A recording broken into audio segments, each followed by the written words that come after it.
मातीच्या सुगंधात, परंपरेच्या संस्कारात आणि आपल्या गावच्या श्रद्धेत आजचा हा पवित्र दिवस उचललाय. आज ढवळे गावात ग्रामस्थांच्या उपस्थितीत आणि भक्तिमय वातावरणात होणार आहे ढवळेश्वर ग्रामस्थ खोत भावकीच्या कुलस्वामिनी मातेच्या मूर्तींची पवित्र स्थापना. ढोल ताशांचा गजर, अभंगांचा स्वर आणि सुहासिनींच्या भक्तांच्या जयघोषात सजलेला हा सोहळा. चला तर अनुभवूया आपल्या गावच्या संस्कृतीचा आणि श्रद्धेचा हा अविस्मरणीय प्रवास.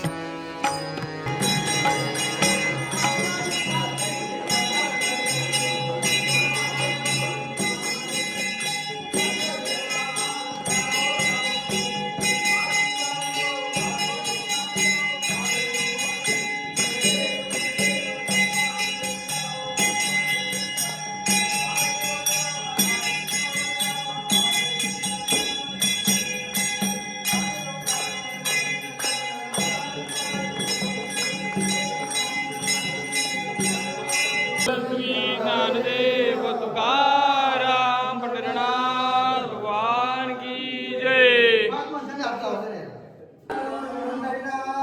भगवान की जय.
देव पालखीतून विठ्ठल रुक्मिणी मंदिराला वळसा घालून प्रत्येक भक्ताला भेटण्यास, आशीर्वाद देण्यास निघाले.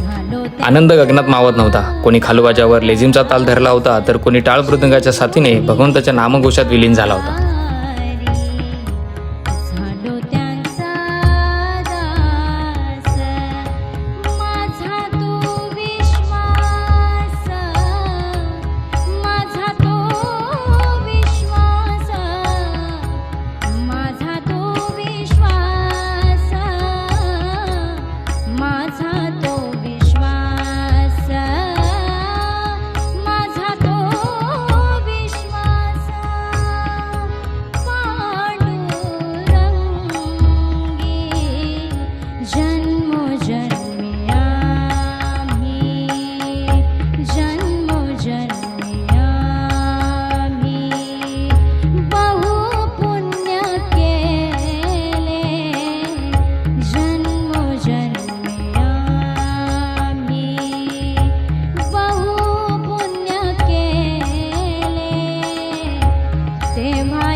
ए चला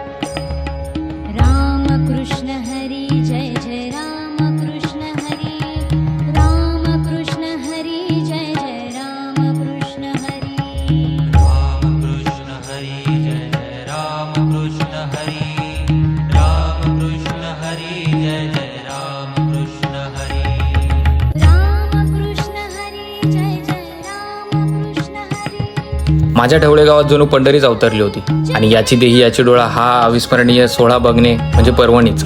गावातील प्रत्येकाच्या घरी देव यावे याची सगळ्यांना आस होती, त्यामुळे जास्त वेळ थांबता येत नव्हतं.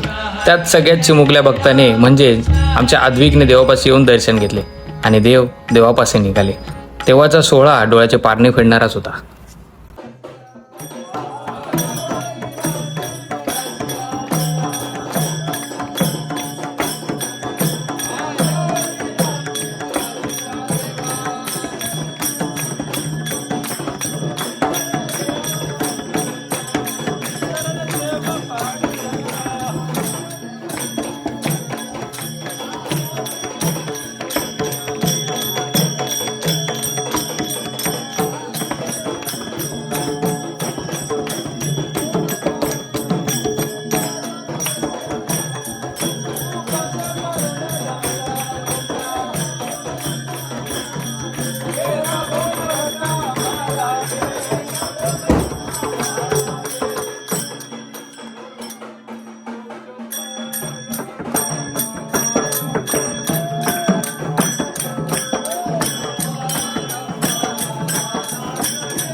ज्ञानदेव तुकाराम भगवान की जय महाराज की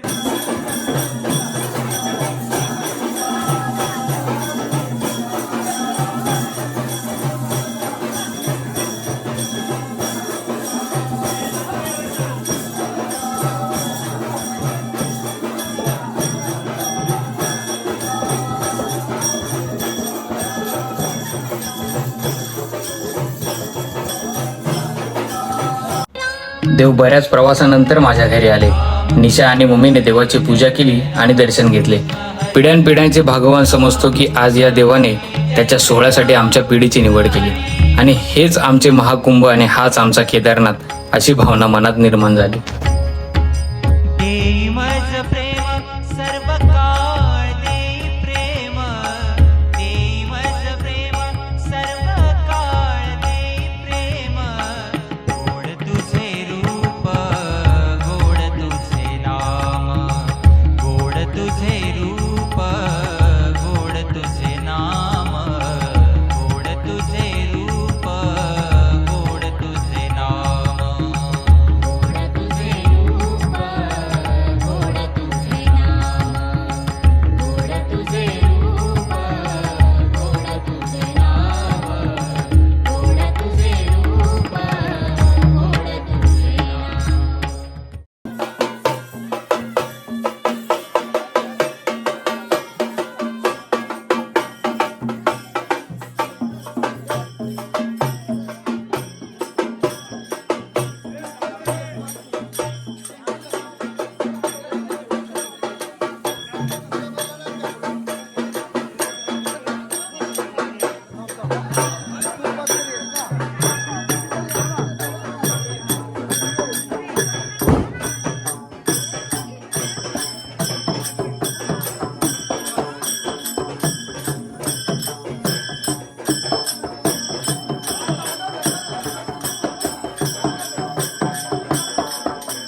घराघरातून फुलांची उधळण झाली, जयघोषाने आसमंत दुमदुमला आणि प्रत्येकाच्या चेहऱ्यावर समाधानाचे, आनंदाचे आणि भक्तीचे तेज खुलून दिसू लागले. लहानांपासून ज्येष्ठापर्यंत सर्वांनी मातेचे दर्शन घेतले आणि गावभर एक वेगळेच मंगलमय वातावरण निर्माण झाले. आजचा दिवस फक्त एक सोहळा नव्हता, तर गावाच्या एकोप्याचा, परंपरेचा आणि श्रद्धेचा उत्सव होता. मातेच्या कृपेने प्रत्येक मन आनंदाने भरून गेले आणि संपूर्ण ढवळे गाव भक्तिरसात न्हावून निघालं.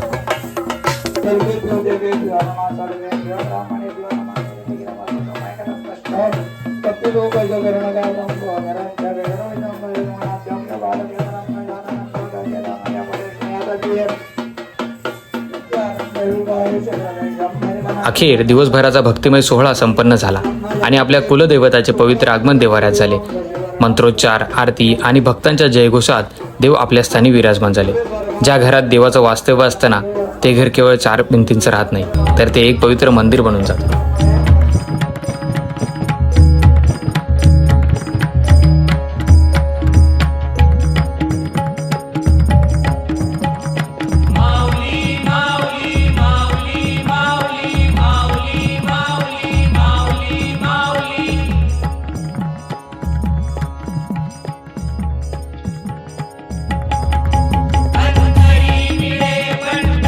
सावळा हरी भेटला तेथ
नमस्कार, अभि मोरे ब्लॉग्समध्ये मित्रमंडळी तुमचं सर्वांचं स्वागत. आज आपण गावी आलो आहे ते म्हणजे ढवळेश्वरमध्ये मोरे घराण्याच्या कुळदेवताची प्राणप्रतिष्ठा मूर्ती स्थापना. त्यानिमित्ताने आपण गावी आलो आहे आणि गावी खूप छान असं वातावरण आहे. खूप आंबे पिकलेत. काय मौसम आहे गावाला मित्रांनो, खूप छान. आणि त्यात सकाळपासून मस्त अशी देवाची पालखी निघाली, दिंडी झाली चांगली. सगळे गावकरी होते, वाजंत्री होते, सगळ्यांनी त्याचा खूप छान आनंद घेतला. ब्लॉगमध्ये तुम्ही सगळं बघितलंच असेल. आत्ताच अभिषेक वगैरे झाला आणि मूर्ती स्थापना देखील झाली. आता सत्यनारायण चालू आहे, तुम्हाला आवाज येत असेल. आपण बसलो आहे, घर समोरच आहे. आपण थोडे त्या साईडला निसर्गात मस्त खुर्च्या घेऊन बसलो आहे. खूप दगदग आहे, पण गावाला एवढं छान असं वातावरण आहे ना मित्रांनो, खूप छान. एवढी सगळी लगबग असून पण गावाला एक छान असा निवांतपणा पण आहे, कळलं का? तर एक आनंद घेतो आहे या सगळ्या गोष्टींचा. आणि सगळं झाल्यानंतर आता सत्यनारायण झाला की जेवून घ्यायचं आहे मस्त. सकाळपासून काही जेवलं नाही, उपासकरी असल्यामुळे उपवास आहे. आता सत्यनारायण झाला की पेटपूजा करून घ्यायची आहे. नंतर मग थोडासा गावचा फेरफटका मारून येऊया. ब्लॉगमध्ये कंटिन्यू राहा. आपण थोडंसं आता गावात फिरणार देखील आहे गावाला.